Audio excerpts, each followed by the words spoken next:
Dakar. Est-ce que vous nous expliquez en quelque sorte pourquoi vous voulez enlever le franc CFA? On veut, c'est pas seulement le franc CFA, c'est les bases militaires, c'est pas seulement le franc CFA, c'est les entreprises totales, c'est pas seulement le franc CFA, c'est la France-Afrique en général. On veut enlever tout ça parce que, madame, je pense que vous qui me posez la question, vous pensez comme moi que nous sommes des humains à part entière. Cheikh Anta a même prouvé qu'on était plus humain, par plus humain, ce n'est pas un acte de racisme, mais par plus humain, je vais dire, premier dans l'humanité. On est les premiers en tout. Si c'était une classe, j'allais dire qu'on a pris la première place. On a inventé la science des mathématiques, on a inventé l'écriture, on a inventé de par les hiéroglyphes, on a inventé la philosophie, on a inventé les pyramides, on a inventé la société. On a inventé tout ce dont l'homme avait besoin pour évoluer. Et actuellement, parce qu'ils savent qu'ils n'ont pas les ressources, ces ressources qui viennent pourtant de Dieu, les ressources minières dont ils ont besoin pour s'évoluer, qu'est-ce qu'ils font? Ils viennent nous retirer ce qui nous revient de droit, ce qu'on ne peut pas accepter. On ne peut pas continuer à accepter d'être colonisé. Nos ancêtres n'avaient pas le droit à la parole.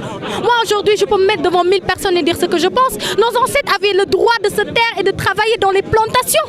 Si aujourd'hui, on dit que Kocc Barma n'est pas un philosophe, alors que celui qu'on dit être le père de la philosophie n'a jamais rien écrit, c'est des questions que la jeunesse d'aujourd'hui doit régler. Si aujourd'hui on traite l'Afrique de barbare, alors que ni Hitler ni Napoléon n'est africain, c'est des questions que nous, la jeunesse d'aujourd'hui, on a le devoir de régler.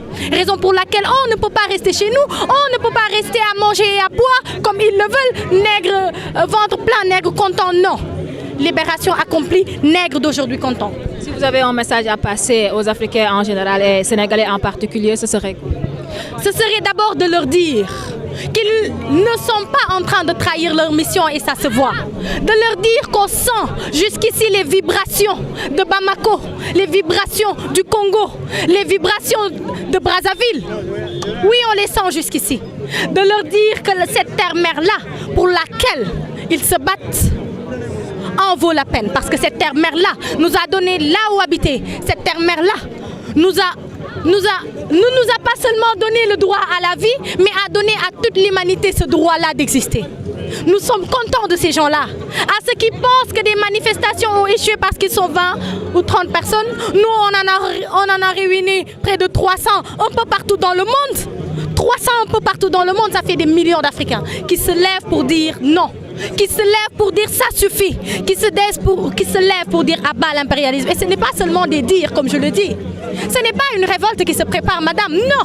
C'est une révolution à grande échelle qui se prépare. Et on a les armes pour mettre fin à cette France-Afrique qu'on est en train d'exploiter. Me tuer moi ou tuer le président de l'ONG, Kémy Séba, ne changera rien.